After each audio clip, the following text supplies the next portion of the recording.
आज हम आपको रूबरू कराएंगे एक ऐसे इंटरनेशनल आर्टिस्ट से जिनकी बनाई हुई पेंटिंग्स को देखकर ये पता लगाना मुश्किल हो जाता है कि ये हाथ से बनाई गई पेंटिंग है या कैमरा से ली गई तस्वीर। इनकी बनाई गई पेंटिंग्स की धूम न सिर्फ हिंदुस्तान में है बल्कि उससे भी ज़्यादा अमेरिका और यूरोप में है। वहाँ इनकी एक एक पेंटिंग लाखों रुपए की बिकती है। गुजर समाज के इस नायाब हीरे का नाम है दामोदर लाल गुजर, जो जयपुर में रहते हैं।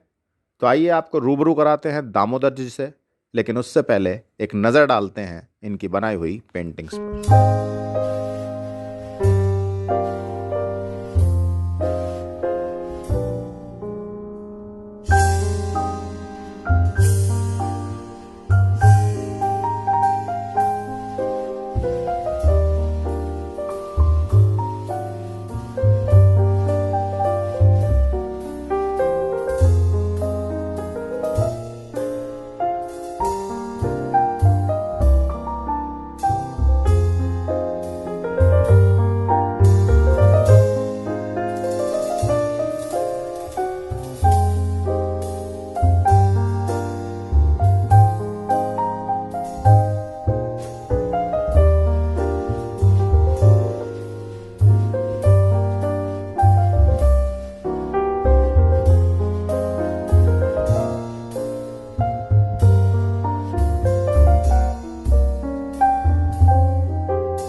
नमस्कार, गुजर न्यूज में आपका स्वागत है। मैं हूं गुजर अमित राणा। आज हमारे साथ एक इंटरनेशनल आर्टिस्ट हैं जिनका नाम है दामोदर लाल गुजर। ये विजुअल पेंटिंग्स बनाते हैं और विदेशों तक इनकी पेंटिंग की धूम मची हुई है। लोग इनकी पेंटिंग्स देखना चाहते हैं, खरीदना चाहते हैं, इनसे मिलना चाहते हैं। आज हम इनसे बात करेंगे कि इनकी इस पेंटिंग की और इस आर्ट की कैसे शुरुआत हुई और ये यहाँ तक कैसे पहुंचे। दामोदर जी नमस्कार, आपका गुजर न्यूज में बहुत बहुत स्वागत है। धन्यवाद आपको भी। सर, सबसे पहले हम ये जानना चाहेंगे कि जो ये शुरुआत हुई आपकी पेंटिंग्स की, ये कैसे हुई? आप इसमें पढ़ाई के बाद आए या शुरू से बचपन से ही आप इस पेंटिंग्स के फील्ड में थे? एक्चुअल में बचपन से ही कुछ शौक था जी। मैं छोटा सा था, चौथी पांचवी क्लास में पढ़ता था, तब अपने गांव में काली मिट्टी होती थी तो उसके खिलौने बनाता था। अच्छा। तो फादर को जब पता लगा कि यार ये छोरा क्या करता रहता है, कि किसी कुमार ने जन्म ले लिया। इनिशियल स्टेज की बात बता रहा हूँ, ये मेरे साथ मेरे परिवार वाले ये कहते हैं कि किसी कुमार ने जन्म लिया, साला मिट्टी के खिलौने बनाता रहता है। अच्छा, ये जो चीज थी मुझे भी पता नहीं कि मैं इधर इतना आगे बढ़ूंगा, या मेरे परिवार वालों को भी मालूम नहीं था कि इतना यहाँ तक पहुँच जाऊंगा। ये सब शायद उस शुरुआत की वजह से ही, रुझान की वजह से ही आगे जाके हमारे टाइम में 9वीं क्लास में ही सब्जेक्ट लेते थे ड्राइंग। तो वो ड्राइंग 9वीं क्लास में लिया। मैं मेरे गांव से हिंडौन कस्बा है, वहाँ पढ़ने चला गया।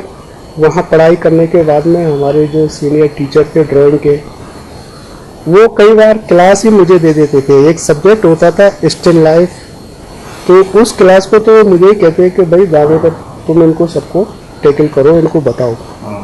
इतना मेरा अच्छा कमांड था उस टाइम में हायर सेकेंडरी लेवल में।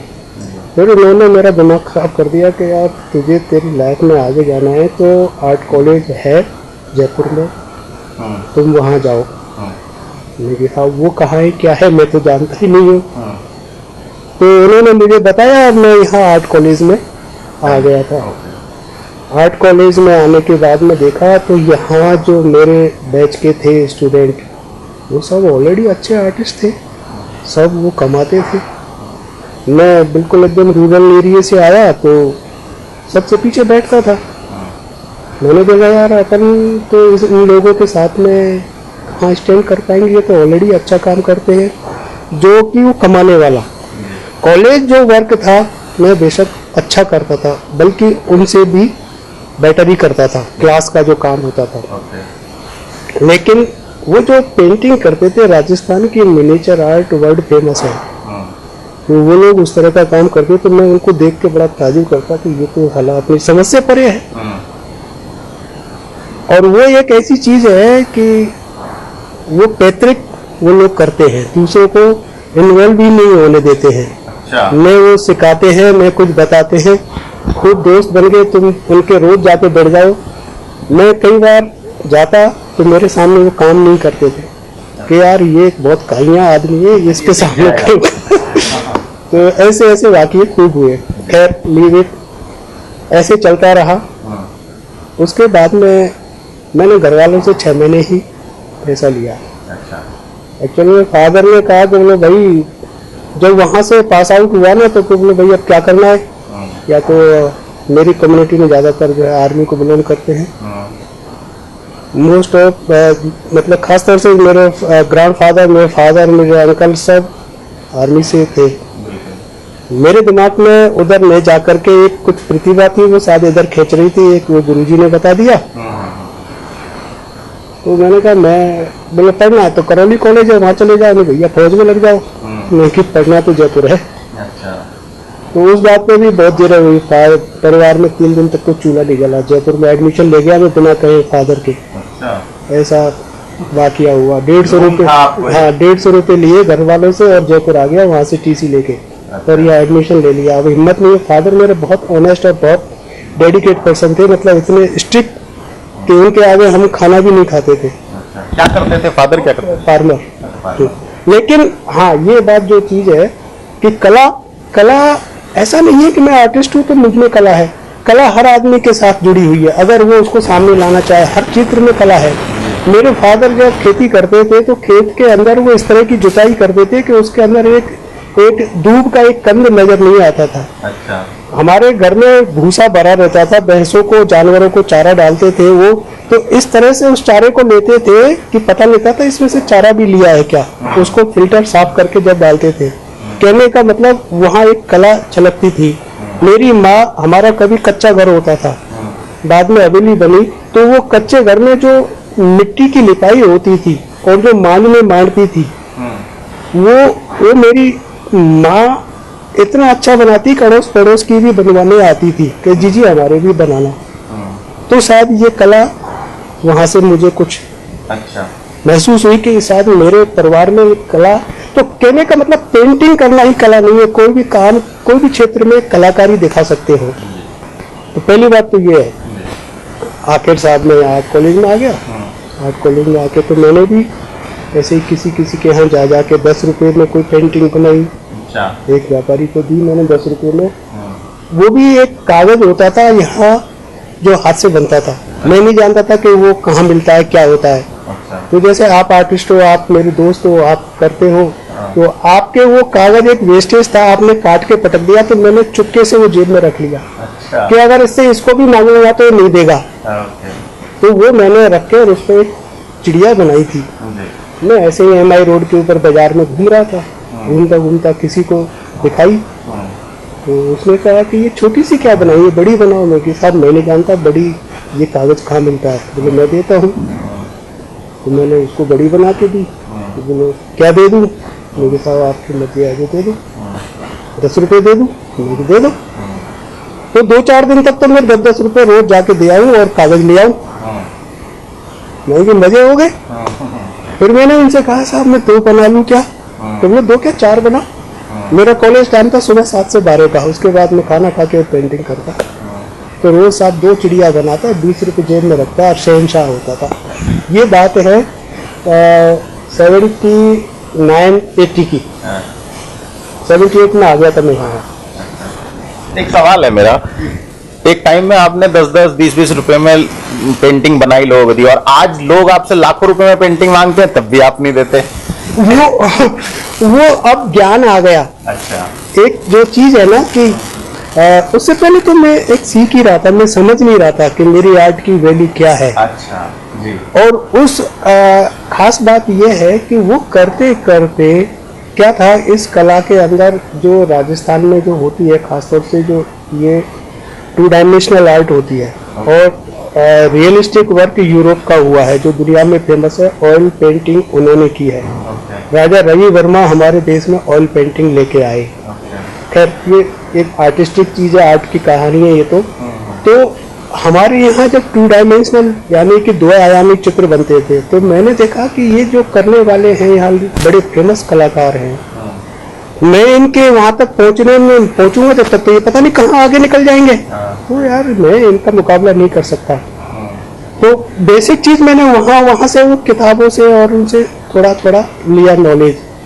फिर मुझे लगा मैं यूरोप की पेंटिंग से ज्यादा इन्फ्लुएंस था रियलिस्टिक से।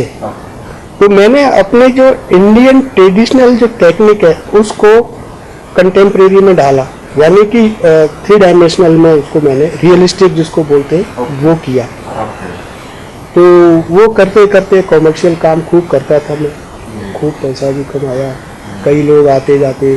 खास तौर से जब किसी का कोई ऑर्डर होता तो मैं उसको हर बार उस ऑर्डर को पूरा करने के बाद में हर अगला जो ऑर्डर होता मैं अपनी रेट बढ़ा देता था। तो इस वजह से व्यापारी लोग भी बड़े परेशान हो गए कि बोले यार ये हर बार पैसे बढ़ाता है। तो मैं ये कहता हूँ उनको कि भाई तुम जो पैसे मुझे देते हो तुम तुम्हारी जेब से नहीं दे रहे हो, मेरी आर्ट को बेच के जब दे रहे हो, अगर आपके पास नहीं बिक रही है तो दोबारा क्यों आओगे? ठीक है कि नहीं? तो अब एक चीज पूछना चाहूंगा बीच में आपको रोक के, अब जो आपकी पेंटिंग्स हैं वो किस रेट तक जाती हैं? मतलब कुछ उसका कोई एक लिमिट है या अनलिमिट है? ऐसा कोई लिमिट नहीं है, कोई लिमिट नहीं है। ये डिपेंड करता है सब्जेक्ट के ऊपर, उसमें कितना मैंने समय दिया है और वो किस जगह जा रही है, वो जगह का भी वो होता है कि भाई मैक्सिमम किस देश में या किस कंट्री में? अमेरिका में ज्यादा, मेरा खासतौर से न्यूयॉर्क है, पिट्सबर्ग है, वहाँ ज्यादा है, लंदन में है। तो इंडिया में कम है? इंडिया में कोई नहीं जानता, नहीं मैं देता भी नहीं हूँ। इंडिया में किसी को कहो कि भाई कि ये, पहली बात तो मैं उनको रेट ही नहीं बताता, क्यों मुझे पता, हाँ नहीं उनको बताता ही नहीं हूँ। एक जयपुर का व्यापारी आया था तो वो आके नाम सुन के और आके उसने देखा वो पेंटिंग आज भी मौजूद है, तो बोल इसके कितने पैसे दे दूं? मैंने कहा हाँ यही तरीका होता था यहाँ का, मतलब वो आर्टिस्ट को तो हीन भावना से देखते कि हाँ ये ऐसे ही है। अच्छा।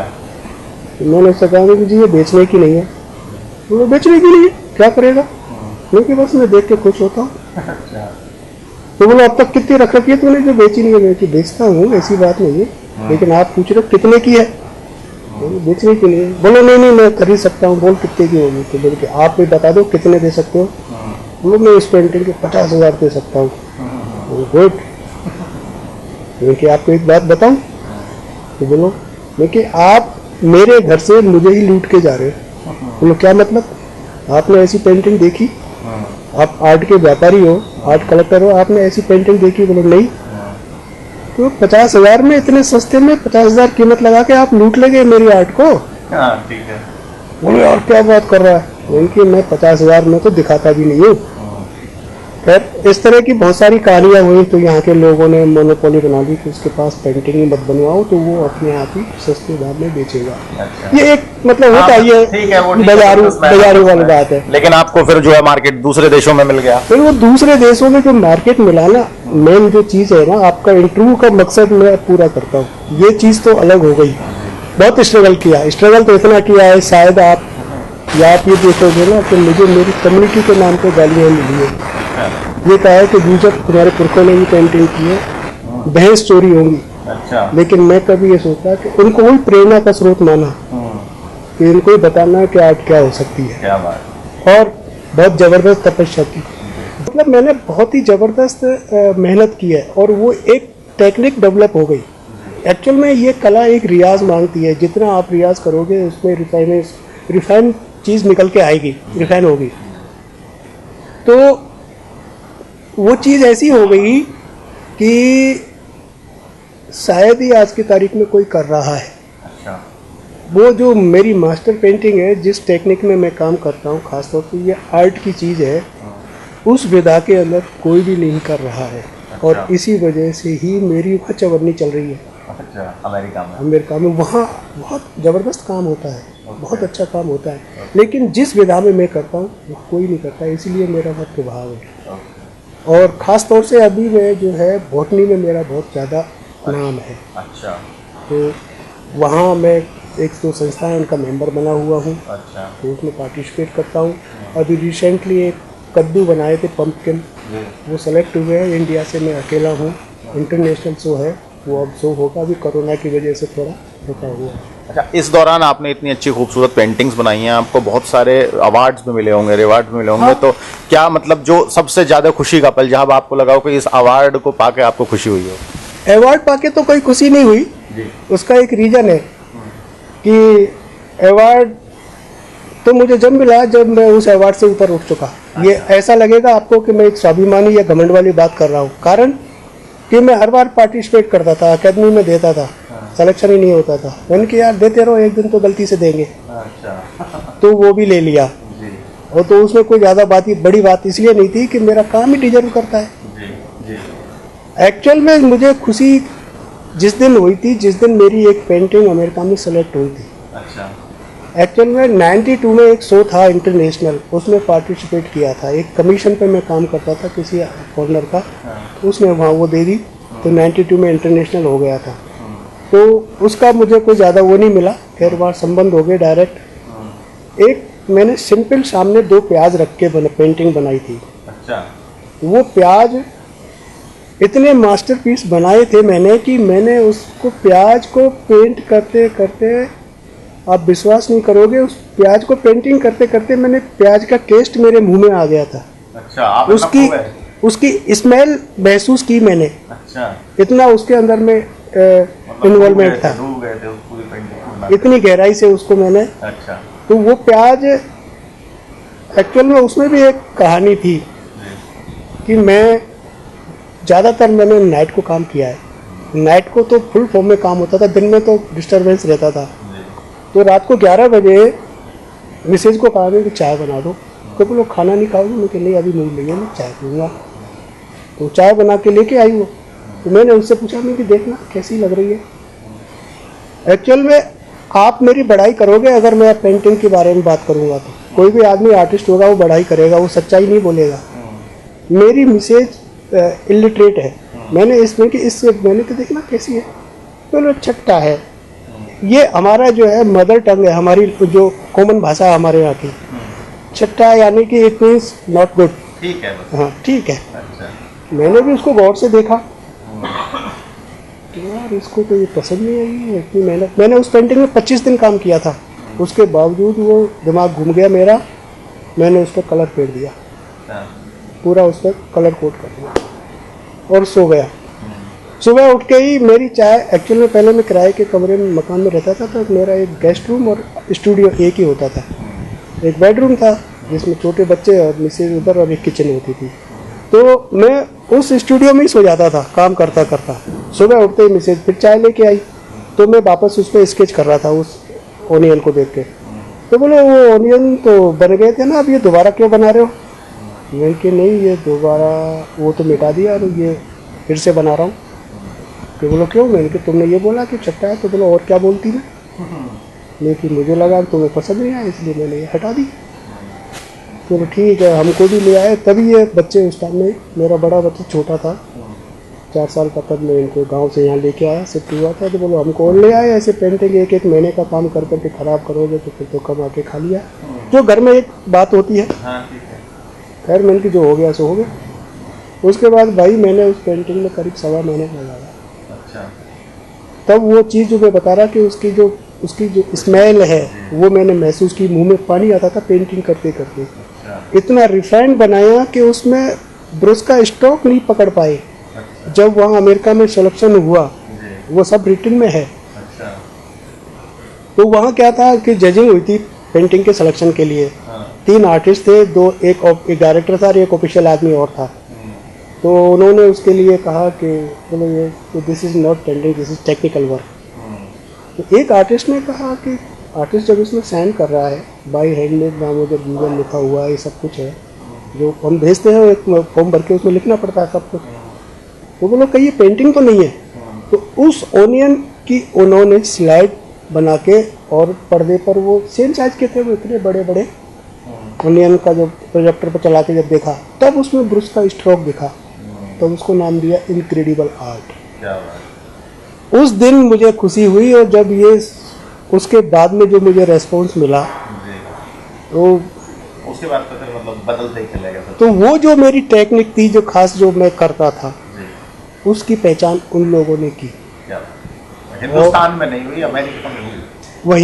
वहीं हुई। वो उन लोगों ने पूरा उसके ऊपर वो पेंटिंग उनके म्यूजियम के कलेक्शन में है। 4 पेंटिंग उनके कलेक्शन में है। पिट्सबर्ग है शहर का नाम, पेंसिल्वेनिया स्टेट है वहाँ। फिर उन्होंने मुझे ऑफ़र दिया, तो वो 98 में आए थे, वहाँ का डायरेक्टर मिलने आया मुझसे। पहले वो बॉम्बे आए, बॉम्बे उन्होंने मुझे बुलाया तो मैं वहाँ मिलने गया। फिर वो जयपुर आए तो उन्होंने करते हुए देखा कि कैसे करते हो। फिर उन्होंने ऑफ़र दिया कि अगर तुम इस तरह की 50 पेंटिंग बना सकते हो तो हम तुम्हें फुल स्पॉन्सरशिप देंगे, जिस पे कि हमारा 25-30 लाख रुपए खर्च होगा। मेरा तो दिमाग ही घूम गया कि ये क्या कह रहे हैं। मैंने कहा साहब 50 पेंटिंग बनाने में मुझे कम से कम 2.5-3 साल लगेंगे। बोले नहीं, आप जो भी है टाइम बताओ, अभी से हम पहले से प्लानिंग करके चलेंगे। तो 2001 का शो मेरा फाइनल हुआ। 2001 में मेरा शो फाइनल हो गया। कुछ पेंटिंग मैंने बना के पार्सल कर दी। 3 साल में बैठ के खाया, जो कमाया वो सब बराबर, और पेंटिंग बना के था। पहले ही दिन 27 लाख की पेंटिंग बिकी और काफ़ी पेंटिंग बच गई। खैर ऐसे चलते चलते ये सब चलता रहा। अच्छा, ये एक चीज़ पूछना चाहूँगा, आप इस फील्ड में रहे, आपके बच्चे हैं, क्या आपके बच्चे भी कोई, आपका बच्चों में कोई है जो पेंटिंग करना चाहता है या इस फील्ड में अपना कैरियर बनाना चाहता है? मेरा बड़ा बेटा वो कनाडा में सेटल है, उसको वहीं एजुकेशन दिलाई है। पावर से है, वो पावर प्लांट में जॉब कर रहा है और आज की तारीख में काफ़ी अच्छा है। 1 एकड़ में मकान है, 2 लड़के हैं उसके, वही शादी की है। छोटा बेटा मेरा वो आर्टिस्ट है, उसमें वो लेक्चरर है और डूंगरपुर के पास सागवाड़ा है, वहाँ पोस्टेड है फर्स्ट ग्रेड में। तो वो स्कॉलर भी रहा है, उसने जो है ये नेट से स्कॉलर है वो। और उसके बाद 2 साल चंडीगढ़ में सेकंड ग्रेड टीचर था, फिर यहाँ राजस्थान में फर्स्ट ग्रेड में लेक्चरर पेंटिंग में। अच्छा, एक लास्ट चीज़ जो आपने अभी एक बात कही थी कि पहले लोग ये कहते थे कि ये तो भैंस चोरी कर सकते हो, तुम आर्टिस्ट नहीं बन सकते गुर्जर। कहीं ना कहीं आज भी ऐसा ही है, बहुत ज़्यादा कुछ बदला नहीं। अभी भी लोग ये कहते हैं कि आप जो है ये बड़े काम नहीं कर सकते। तो जो हमारे समाज के जो नए बच्चे जो इस फील्ड में जाना चाहते हैं और आगे बढ़ना चाहते हैं, उनके लिए आप क्या टिप्स देना चाहेंगे और क्या संदेश हमारे समाज को देना चाहेंगे? बहुत बहुत बढ़िया बात आपने पूछी है कि पहली बात तो अब काफ़ी लोग जागरूक हो चुके हैं, काफ़ी लोग शिक्षित हो चुके हैं, लोगों को पता लग गया है कि हमारा समाज क्या था।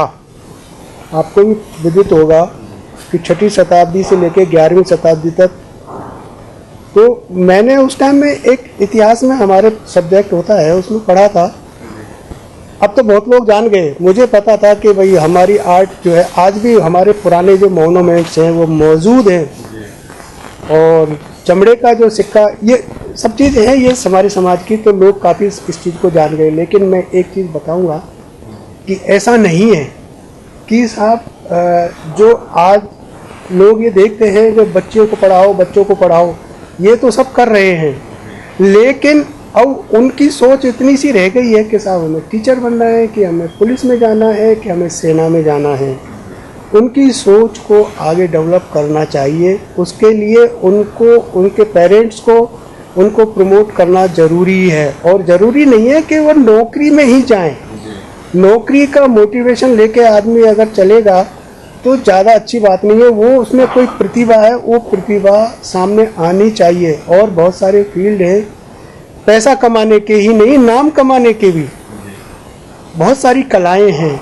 उन कलाओं की तरफ हमारे समाज को बिल्कुल ही पता नहीं है, ज्ञान नहीं है कि किस तरह की आर्ट होती है, कैसे की जा सकती है। तो उस बारे में कहूँगा कि नए जो हमारे समाज के बच्चे हैं वो थोड़ा पढ़ें और फेसबुक पर, नेट पर, गूगल से सर्च करें किस किस तरह के प्रतिभावान लोग हुए हैं, कैसे आगे बढ़े हुए हैं, क्या क्या कर सकते हैं। नौकरी करके तो आदमी अपना ठीक है, एक फिक्सेशन हो जाता है कि भाई हाँ ये भूखा नहीं मरेगा अपने एक, लेकिन आप इस धरती पर आए हो तो कुछ उस ऊपर वाले ने आपको मकसद दे के भेजा है। उस मकसद को आप अपने आप से पहचानो, अपनी प्रतिभा को निकालो कि हमें ऐसा करना है। जैसा कि आप कर रहे हो, आपका ये काम बहुत मतलब सराहनीय है, जो आज आप मुझसे भी बात कर रहे हो। मैं ये इसलिए नहीं कह रहा हूँ कि आप, ये मेरा पहला इंटरव्यू होगा, एक और सबसे बड़ी बात तो आपको ये बता दूँ, जिसके लिए मैं आपका आभारी हूँ। आपने मुझे शायद पहचाना नहीं, बहुत सारे लोग हैं, मैं इतना रेस्पॉन्स भी नहीं देता हूँ क्योंकि न तो कोई मुझे समझा है और न मैं समझा सकता, इतनी खोपड़ी खाने की ज़रूरत नहीं थी। तो आपका भी आपकी ये जो सोच है बहुत अच्छी सोच है और मैं समझता हूँ समाज को नई दिशा देगी, निश्चित देगी। और उस चीज़ को हमारा नया जो समाज के बच्चे हैं उनको जानना चाहिए, समझना चाहिए।